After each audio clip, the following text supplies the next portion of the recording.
Buenos días de nuevo. Estamos aquí el doctor Montoro, Pedro Montoro, y yo mismo, que soy Jesús Martín Cordero, dispuestos a ilustrar otro poco más que a mi cuñado le funciona. Pedro, a ver si esta vez logro que puedas hablar y presentar tu material con algo de equidad. Así que si te parece, empieza tú y coméntanos qué nos traes. Buenos días, Jesús.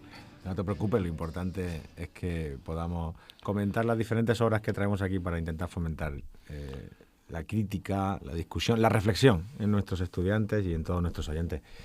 Pues en el día de hoy traigo un libro que no está concebido como un alegato contra la mala ciencia o contra la pseudociencia, sino como un alegato en favor de la ciencia, en favor del conocimiento, la reflexión, en concreto sobre un fenómeno de la naturaleza que ha sido misterioso para el hombre desde los comienzos de la filosofía. Hablo de la luz como fenómeno físico, la luz como fenómeno psicológico. El libro se llama Capturar la luz, de Arthur Zajon, que es un profesor emérito de física, con una larga carrera como investigador y como profesor en diversas universidades, sobre todo en Estados Unidos, pero también ha estado en el Instituto Max Planck en Múnich, Alemania. También ha estado en una universidad de París trabajando.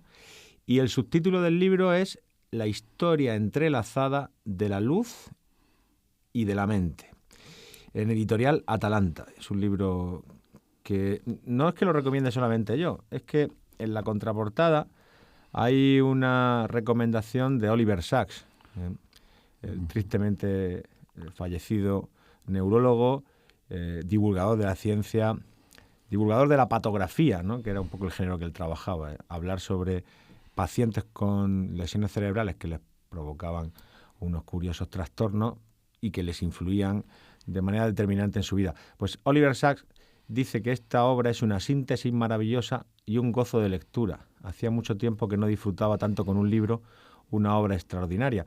Y yo creo que podemos fiarnos de Oliver Sacks porque era un experto en literatura gozosa, así que estoy seguro que habla con claridad.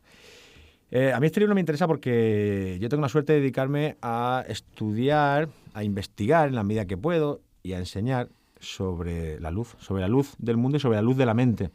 Porque como soy profesor de Psicología de la Percepción, pues puedo hablarle a mis alumnos de este intermediario del conocimiento que es la luz para nosotros. Y este libro es eso, una biografía de la luz. En realidad de dos luces, de la luz del mundo y de nuestra propia luz interior.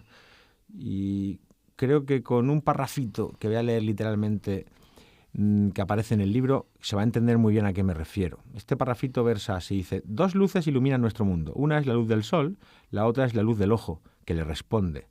Su entrelazamiento es lo que nos hace ver. Si falta una de ellas, nos quedamos ciegos. La luz de la mente tiene que fluir y unirse con la luz de la naturaleza para crear un mundo. Y me gusta mucho esta forma de presentarlo, porque es verdad que cuando nosotros abrimos los ojos y percibimos el mundo, aparentemente sin esfuerzo, en realidad no estamos contactando con los objetos del mundo. En realidad estamos contactando con un intermediario que es invisible. Ese intermediario es la luz, porque en realidad nosotros no percibimos luz, percibimos objetos.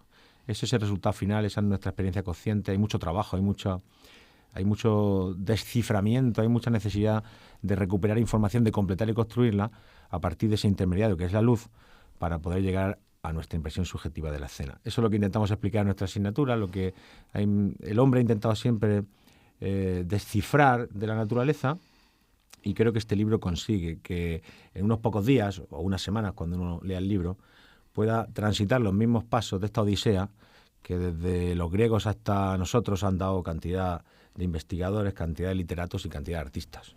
Así que eso es básicamente la presentación. Te paso la palabra ahora a ti, Jesús, para, si quieres, un poco ir intercalando. Luego hablaré de algunos capítulos concretos, pero creo que podemos... Tú sabes que la luz me interesa. Yo estoy... Es verdad, como concepto y como símbolo, ¿no? Que en algún momento casi nos medio comprometimos a hacer un programa sobre la metáfora de la luz.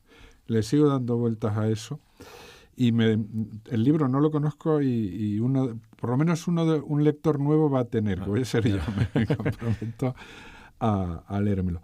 Hemos tenido de nuevo, yo no sé si este programa, a pesar de ser escéptico y crítico, me va a acabar haciendo que crean la telepatía, porque tú traes un libro que se acerca a la disciplina que enseñas y resulta que yo también se me ha ocurrido traer no un libro, pero sí un conjunto de artículos que me pasaste tú, por cierto, y que me han parecido fascinantes, para proponer a nuestros alumnos un ejercicio. Estos artículos que voy a comentar muy brevemente los voy a colgar en el foro de la facultad, de modo que el que quiera comentarlos, pues pueda comentarlos. Y en este caso no traigo algo que en mi opinión se pueda llamar estrictamente pseudociencia, como hemos comentado hasta ahora, sino quizá un arrebato de excesivo optimismo se podría considerar mejor, y vamos a hablar un poquito sobre lo que se llama neurociencia educativa.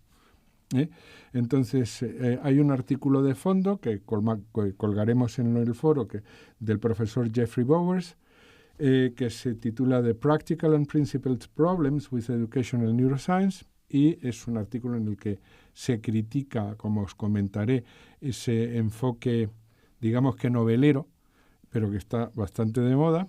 Cualquier cosa que lleve el añadido neuro está de moda, y este profesor pues critica ese enfoque. Después hay varios partidarios. A mí esta estructura de réplica y contrarréplica me parece muy interesante. Después hay varios partidarios de la neurociencia educativa que le responden, y por último hay un comentario del propio Bowers a las críticas recibidas. Todo eso lo voy a colgar, o lo vamos a colgar en los foros generales de la facultad, para que el que esté interesado pueda participar. Así que os llamo. Mi tarea aquí es simplemente comentaros un poquito el tipo de crítica que realiza Bowers. Os adelanto que personalmente soy bastante partidario de lo que dice, pero es un asunto que está abierto a discusión. Jesús, antes de continuar, ¿puedes recordar qué revista es, qué número, qué volumen? Quizá eso le puede ser de ayuda a nuestros estudiantes. Buena idea. Esto está en una revista que probablemente sea la revista de psicología científica más importante de esta parte de la galaxia, que es el Psychological Review. Es un ejemplar del año pasado, de 2016, el volumen 123, número 5. Muy bien. De todas maneras, como os vamos a dar en los foros la referencia completa, incluso una copia en PDF, pues lo vais a poder mirar. Veréis, esto tiene un pequeño intríngulis del que yo quisiera advertiros. En ningún momento querría yo que se interpretara que estamos acusando a los partidarios de la neurociencia educativa de hacer pseudociencia. Es decir, esta gente tiene puntos en común con las pseudociencias, pero en muchos casos son científicos absolutamente rigurosos. Y lo que sí creo yo que puede permitir poner de manifiesto este trabajo que comentamos es que en todas partes cuecen habas, es decir, también dentro del ámbito de la ciencia hay científicos que se dejan llevar por una serie de sesgos. Uno de los sesgos, a mi ver, y quizá en algún momento podamos dedicar un programa a esto, es la muy humana voluntad de creer en los milagros, ¿no? Como nosotros somos escépticos y tenemos una querencia por el pensamiento crítico, pues somos aguafiestas. Eso es verdad. Y así que una parte de mi papel aquí es aguar el vino, o aguarle la fiesta, que supongo que para aguar una fiesta hay que aguar el vino. Y eso es una de las cosas que hace Bowers en este trabajo.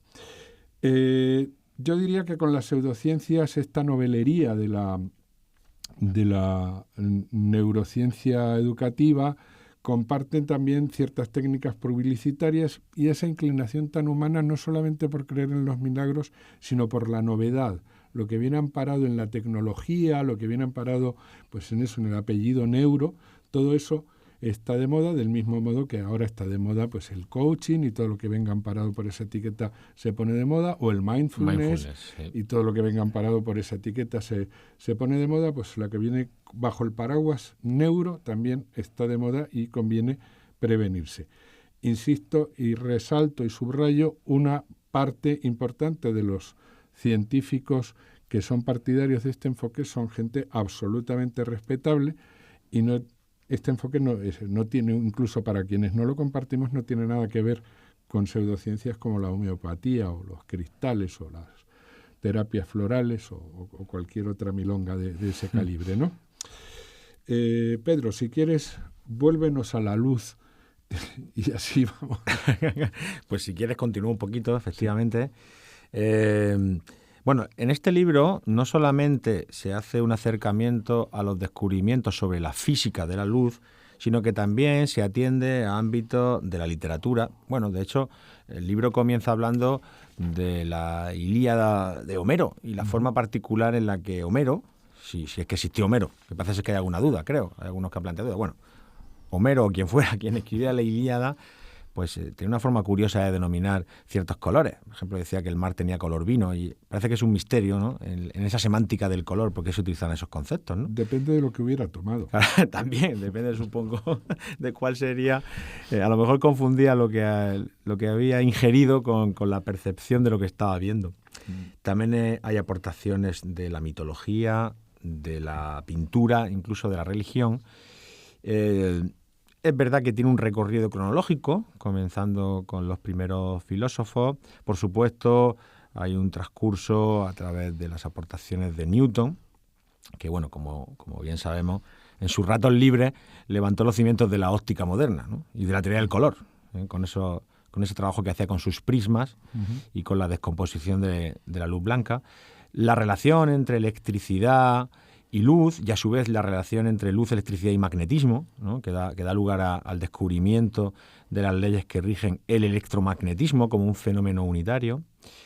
Tiene un capítulo precioso, a mí es el que más me gusta, es el capítulo 7, que se titula La puerta del arco iris, que está dedicado al arco iris y que, aparte de las resonancias literarias, poéticas que tiene, pues también presenta cuál ha sido el desafío que ha supuesto para los investigadores conocer por qué se forma el arco iris, por qué es un arco y no una circunferencia completa. Hay ocasiones en que se puede ver una circunferencia completa en vez de un arco iris, pero tiene que ser a grandes alturas, una montaña muy alta, en ciertas condiciones específicas de la posición del Sol o en un avión o un helicóptero, y que realmente consigue explicar muy bien cuáles son los procesos que lo generan y que yo creo que todos nos hemos preguntado muchas veces, ¿no? Yo, de hecho, en mis tutorías de psicología de percepción les hablo del arco iris porque es una forma de poder entender los procesos de interacción de la luz con nuestro ojo, con nuestra mente y con los elementos del entorno. Presenta también en un capítulo las teorías del color de Goethe y de Steiner. O sea, no solamente se reduce a las aportaciones de los físicos, y es que tenemos que recordar que Goethe fue un auténtico precursor de la psicología del color, porque hizo hincapié en la subjetividad inherente a percibir colores. Y es que es muy importante tener en cuenta que el color en realidad ni es una propiedad de la luz, ni es una propiedad del objeto, sino que es una propiedad de una consciencia que es capaz de generar una experiencia cualitativa. Es verdad que fundamentada en una interacción con la luz, y hay una correlación potente entre ciertos colores y la longitud de onda, que sería el correlato físico, pero ahí no se agota la capacidad para percibir la luz. Es una experiencia consciente. En un mundo sin conciencia o sin mentes que generen conciencia no existirían los colores. Es una creación, ¿no? Por así decir, una construcción de nuestro sistema. Y aquí me permite enlazar con la que yo considero que es mi definición preferida de la percepción, que la utiliza mucho Ramachandran, un neurocientífico de la visión, que dice que la percepción, así en breve, es una alucinación controlada. Yo añadiría que compartida, porque si el mundo es una ilusión, al menos es una ilusión compartida con nuestros congéneres, lo que como poco es un consuelo psicológico. Bueno, te cedo de nuevo la palabra, Jesús, porque creo que puede estar bien que continúes por donde te quedaste. Muchas gracias, Pedro. Bueno, Bowers, en el artículo que acabo de citar y que os colgaremos para los interesados, da una meta general de esto que se está postulando como neurociencia educativa, que es que hay una serie de científicos que dicen que a partir de la neurociencia es posible mejorar los procedimientos de enseñanza. Esa sería un poco la meta general, ¿eh? Y Bowers dice que hay razones para desconfiar de esa idea. En principio, Bowers da dos tipos de razones. La primera, yo creo que es bastante evidente y muy fácil de captar. En la práctica es muchísimo más fácil establecer las capacidades cognitivas de los niños mediante procedimientos conductuales, mediante una entrevista o una de las pruebas que tenemos, que mediante medidas cerebrales, aparte de ser mucho más barato, añadiría yo. Y en segundo lugar, la neurociencia se aferra a la idea de que la intervención debe centrarse en los déficits subyacentes a los problemas de aprendizaje. A partir de ahí, la neurociencia se utiliza para caracterizar esos déficits. Sin embargo, hay que tener en cuenta, y eso los alumnos de Psicología de la Instrucción y de Psicología de la Educación deben saberlo, sin embargo, los procedimientos de instrucción más efectivos muy a menudo o frecuentemente se basan justamente en desarrollar habilidades compensatorias o no alteradas, es decir, en apoyarte en aquello que no tiene una alteración para sustituir o para complementar. La neurociencia no permite definir qué estrategias o qué conjuntos de capacidades deben utilizarse, sino que se centra muy exclusivamente en el déficit subyacente a los problemas de aprendizaje. Hay, según Bowers, y voy a intentar ser muy sucinto, hay 3 tipos de desarrollo, o él cree que los resultados de los que favorables a la neurociencia se pueden resumir en 3 apartados. Por un lado, estarían resultados que se pueden considerar triviales, es decir, cosas que en realidad ya conocíamos y que lo único que viene a hacer la neurociencia es apoyar algo que ya sabíamos. Por ejemplo, que los adultos son capaces de aprender. Pues vienen los neurocientíficos de la educación y nos dicen que sí y que lo han descubierto. Bueno, si los adultos no fuéramos capaces de aprender, pues no estaría aquí la UNED, por ejemplo. O que las emociones son importantes para el aprendizaje. Bueno, pues esto, la verdad es que por procedimientos conductuales o conductual cognitivos está bastante demostrado. Una segunda categoría, otra serie de aportaciones de la neurociencia cognitiva, es que son aportaciones confusas o que desorientan. Por ejemplo, la idea de que la necesidad de iniciar la enseñanza de segundas lenguas debe adelantarse. Pues eso también lo sabíamos a partir de datos conductuales. Los datos de la neurociencia a esos efectos no nos añaden nada. O algo que muchos alumnos de la UNED saben, que es que practicar con exámenes genera aprendizaje. Estos son trabajos en términos conductuales cognitivos de Roediger. Quien esté interesado le puedo dar la bibliografía y no hace falta neurociencia para afirmar eso.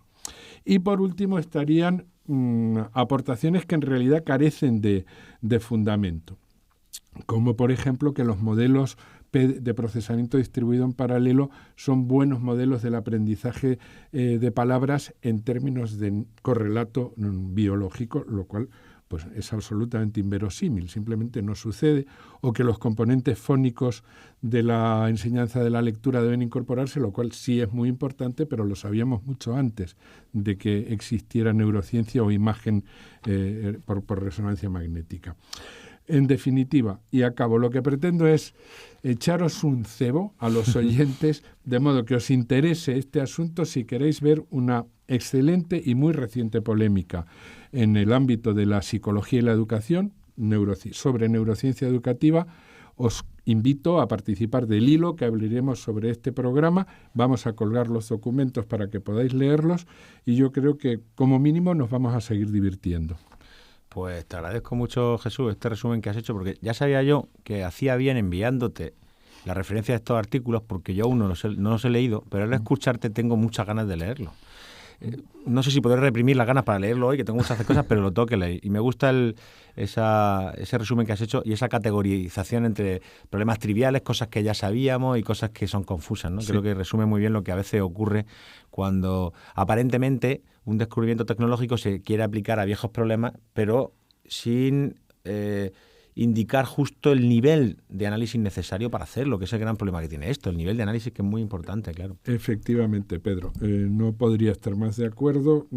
Hay un problema que atraviesa todo el asunto, que es una confusión epistemológica, y es que nos guste o no, hay un nivel de análisis psicológico, hay un nivel de análisis conductual o conductual cognitivo que no puede ser suplantado por otros. Es decir, cuando en realidad, cuando se habla de que el aprendizaje tiene efectos que se pueden medir mediante técnicas de neuroimagen, es cierto, el aprendizaje humano, como cualquier otra actividad humana, tiene un soporte biológico, pero el aprendizaje, como lo evaluamos, es en términos conductuales. Esa es la manera directa de evaluarlo. Hacerlo a través de cambios en el sistema nervioso es volver o retornar a medidas indirectas del aprendizaje. Efectivamente. La verdad es que has despertado más interés del que incluso tenía al principio. Bueno, yo creo que esta entrega podemos cerrarla aquí. Sí. Y bueno, volveremos con nuevas aportaciones. Amenazamos con volver y conseguir aprendiendo, que nosotros aprendemos mucho con esto, sí, gracias a estos programas. Pues muchas gracias, Pedro. Gracias a ti, Jesús.